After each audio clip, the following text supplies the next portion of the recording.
नमस्कार, मी बाळू चौधरी. BH भारत भ्रमंती या यूट्यूब चॅनलमध्ये आपलं स्वागत.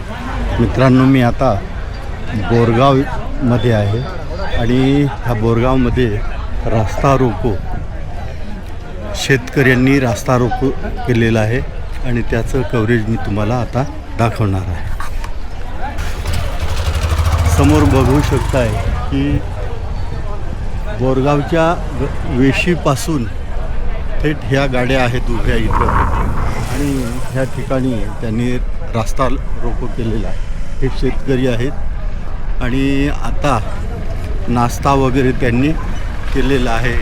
आणि चला चला, नाश्ता वगैरे आत्ताच केला. नाशिक का? बर, हो हो, अजून बाकी आहे. तर या ठिकाणी बघू शकता की मंडळी आता नाश्ता वगैरे तयार केलेला आहे आणि काही लोक खाऊन राहिलेले आहे. आणि ह्या ठिकाणी आता ते सभेसाठी पुढे इथं चौकामध्ये, चला चौकात मी तुम्हाला दाखवतोय. ह्या ठिकाणी ते आता येतील. रास्ता रोकोसाठी नुसते पुरुष मंडळ नाही तर महिला मंडळ. कुठून आले तुम्ही?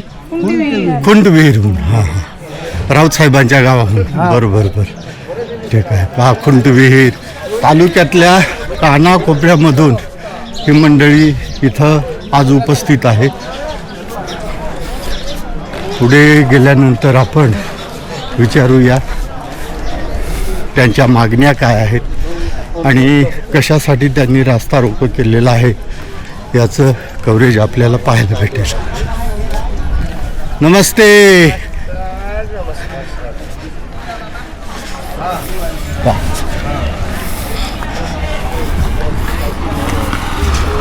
पूर्ण रस्ता त्यांनी घेरलेला आहे.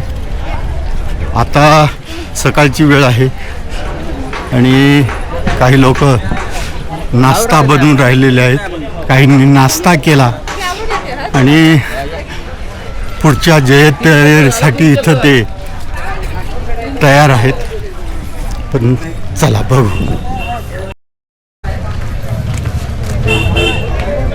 पहा, गाड्या इथून चौफुली आहे.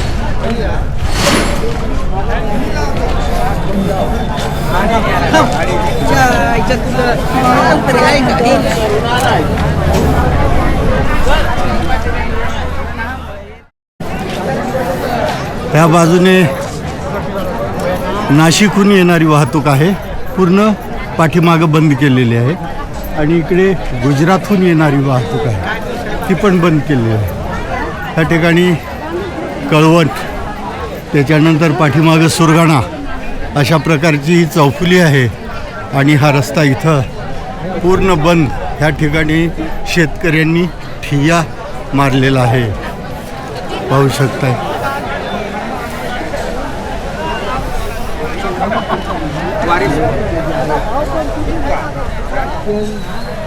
हे इथं लीडर आहेत. नमस्कार. चला म्हटलं, नमस्कार नमस्कार नमस्कार. हां हां, आहेत ना, आम्ही भेटून गेलो तेव्हाच. हां बंधू. हां, तर मित्रांनो, बोरगाव येथे आज चौथा दिवस आहे रास्ता रोकोचा आणि त्यासाठी ही मंडळी इथं जमलेली आहे. थंडी वाऱ्यात इथं उघड्यावर तरी बसून बसलेली आहे आणि कोणी मागं फिरण्याचं नाव घेत नाही. तर नेमकं ह्या रास्ता रोकोचं प्रयोजन काय आहे, का त्यांनी रास्ता रोको केलेला आहे, ते आमचे जनार्दन भोईदादा बोलतील. सांगा भोईदादा. तसं पाहिलं तर सुरगाणा तालुका हा निसर्गाने 80% फॉरेस्टला दिलेला आहे आणि त्याच्यामुळं 20% इथं महसूल विभाग आहे. आणि इथला जो वर्ग आदिवासी बांधव आहे हा फॉरेस्टच्या जमिनीवरच आजपर्यंत आपला उदरनिर्वाह करतो आहे. आणि 1972 सालापासून महाराष्ट्र कम्युनिस्ट पक्षाच्या नेतृत्वाखाली आणि जीवा पांडू गावित साहेबांच्या नेतृत्वाखाली इथं वन कायद्याचा अंमलबजावणी करण्यासाठी हा लढा गेल्या 72 सालापासून चालू आहे. आणि त्या लढ्यामध्ये आत्तापर्यंत अनेक आंदोलने केली. त्या आंदोलनामध्ये शासनाकडून काही मागण्या आपल्या मान्य केल्या, लाँग मार्च काढले, 2-3 लाँग मार्च झाले आणि तरीही शासन काही कुठलं दखल घेत नाही आणि म्हणून हे आंदोलन चालू केलेलं आहे.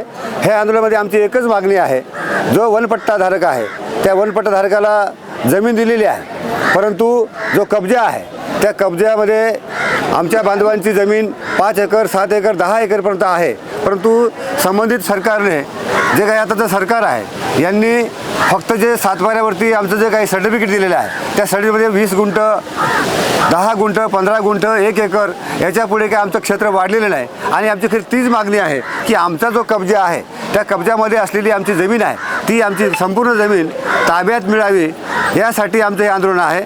आणि ते आंदोलनासाठी आम्ही गेल्या 4 दिवसापासून गोरगावमध्ये आहेत. कालच इथं कलेक्टर साहेबांनी आमदार गावित साहेबांना बोलवून घेतलं, थोडी चर्चा झाली, परंतु त्या चर्चेमध्ये काही असं पाहिजे असं आम्हाला योग्य समाधानकारक उत्तर मिळालं नाही आणि म्हणून पुढची तयारी आता कसं करायची हे आंदोलकांच्या विचारावर आपल्याला घ्यायचं आहे. जर तसं ठरलं तर इथून नाशिकहून मुंबई जाण्याचा आमचा प्रयत्न आहे. बाबा, नेमक्या आपल्या मागण्या काय काय आहे? आमची मागणी पहिल्या प्रथम आमच्या प्लॉटधारकाकडे जी जमीन आहे, आमची जी फाईल तयार झाली त्या फाईलप्रमाणे आमचा जो कब्जा 2 एकर 3 एकर 4 एकर 10 एकरपर्यंत आहे, ती जमीन आम्हाला पूर्ण मोजून मिळावी. 7/12 तयार करताना स्वतंत्र 7/12 करावा. आता त्यांनी 7/12 केला, पण एका 7/12वरती 30 35 40 100 नावं आहेत आणि म्हणून आमचा 7/12 हा स्वतंत्र त्या प्लॉटधारकाच्या नावे करावा आणि क्षेत्र जे आहे ते संपूर्ण मोजून मिळावं ही खरी आमची मागणी आहे. तर सुभाष दादा, तुम्हाला विचारतो, आपला सुरगाणा म्हणजे अतिशय भरपूर पाऊस पडतो आणि उन्हाळ्यामध्ये पाणी पिण्यासाठी लोकांना खूप त्रास होतो, तर त्या संबंधी काही मागणी आहेत का? हा, त्या संबंधी पण आपल्या मागण्या आहेत. जसं आता भोये साहेबांनी वन जमिनीचं सांगितलं त्याप्रमाणे जलसिंचनाचा पण आपला प्रश्न आहे. 1984-85 साली जे काही फॉरेस्ट विभागाने जवळजवळ 34 लघु पाटबंधारे सुरू केलेले होते, परंतु आपले सरकारने रोजगार हमी खाली, परंतु फॉरेस्टच्या अडचणीमुळे ते सगळे बंद आहेत आणि तसेच लघु असे लहान पाटबंधारे हे 7 आहेत. ते पण आमचा विशेष म्हणजे यामध्ये प्रयत्न आहे.